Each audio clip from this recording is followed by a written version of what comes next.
रामकृष्ण हरी. काही लोक विधीपूर्वक आंघोळ करतात, सडा संमार्जन, पूजापाठ, प्राणायाम.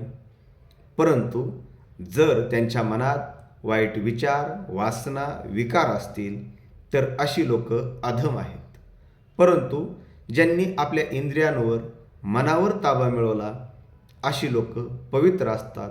ही पवित्र लोक जिथं जातात तिथं पवित्र कार्य करतात. वाईट माणसं, अधम लोक जिथं जाईल तिथं वाईटच काम करतात. म्हणून संत शेख महमद महाराज एका ओवीतून म्हणतात, पवित्र जेथे जाय तेथे पवित्र, अपवित्र जेथे तेथे फटमर. मनुष्य जन्मा येऊनी भोगी अघोर, दुष्ट पतितपणे. अशी लोक जिथं जातात तिथं वाईट कृत्य करतात. आणि म्हणून चांगलं कार्य करा, चांगलं राहा, भक्ती करा. रामकृष्ण हरी.